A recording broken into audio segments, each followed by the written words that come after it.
So how are you today, Mark? I'm very good. Thank you for having me. Great. You liking Houston? Houston is very hot. Yes, I agree. Well, this morning was nice, but it is pretty hot all the time. So when did you start on Brave, and how long has it taken to complete the actual film? Well, that's a great question, and it's kind of a trick question. The actual idea probably happened around 2004. But we really didn't pick up steam on the idea until we started getting the crew involved and we started to take this research trip to Scotland, which happened 2006, 2007. That's when we were kind of getting into production, where the story that you saw, was starting to be forged and worked on in its entirety. So it's taken about 6 years to actually work on the movie to get it to completion. Wow, that's great. So director Brenda Chapman, she got inspiration from her young daughter, as I've read. So where did your inspiration come from? What about your family is relatable to Brave? Oh, well, everything about my family is relatable. I mean, what Brenda did in her initial pitch was establish this parent-child relationship, not just a mother-daughter relationship that came out of her own experience with her daughter, but for me, I'm a father of 4. I've got a girl and 3 boys, just like Fergus does in the movie. So I brought a lot from my experiences as a parent and put them right into the movie because it's such a relatable topic. There is that dimension as a parent that we see our kids grow up, and since we've already been kids, we want to guide them away from the pitfalls of life. But it's these very same pitfalls and bad experiences and lessons that they learn that turned me into what I am today, that are going to turn my children to who they're going to become. So it is kind of being brave enough to look inside myself and seeing the truth that at a certain point in my child's life, I just need to back off. And that's one of the lessons that happens in Brave. Right, so it's a very genuine family story. Absolutely. Very absolutely.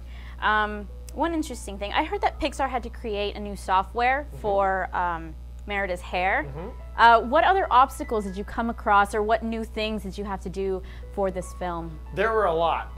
Pixar takes place in a rugged medieval Scotland, and in Scotland there's something that grows on everything. There's moss, there's the grass, there's the weather, there's the mist that's hanging in the air, there's the water, there's dripping things, not to mention long hair and kilts, and then long red curly hair. So all these things are organic in nature.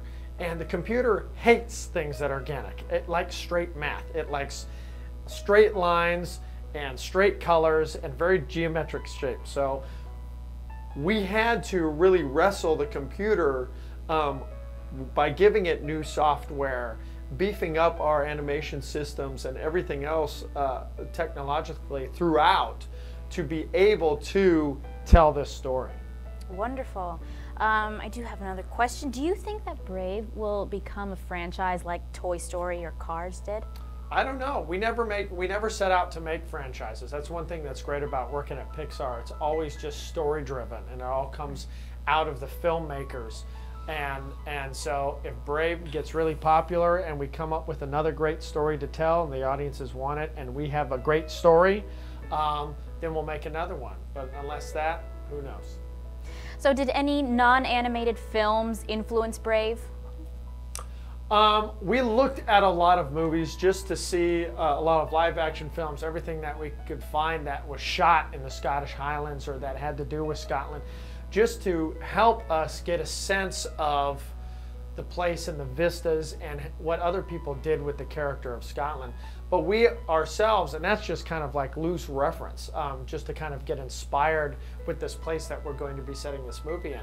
But it wasn't until we actually went to Scotland and saw it for ourselves and spent several weeks there that we really got a sense of what Scotland is and what it's going to be for this story.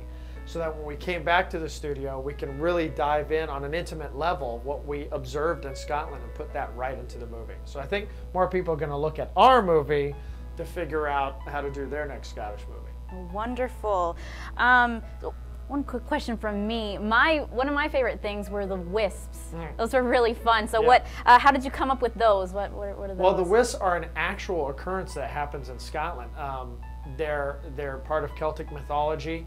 They go way back, and people would find these little blue lights. And the legend was they lead you to your treasure or your doom, because some people who followed the blue lights never returned. And what it turns out is they're actually a natural occurring phenomenon. It's gas leaking up through the earth. Oh, okay. So it's like your pilot light. And there'd be a bunch of them, and they mostly happen in bogs and things where there's some water or cracks in the ground. So people would go out, and people didn't know how to swim back then, so most of them would drown in the bog and never come back. So we love this idea, you know, of this mystical, enchanted thing that had this kind of double meaning, right? This duality. Was it good or bad? So we played it as, is it good or bad in the movie? And then made them these beckoning little gassy creatures, you know, follow me, follow me. Oh, that's it was fun. Yeah. Yeah, definitely. Well, I wish I could stay and ask you a lot more questions. It was a great film. Do me a favor. Say this into the camera. Sure. Go Cougs. You're watching SVN. Go Cougs!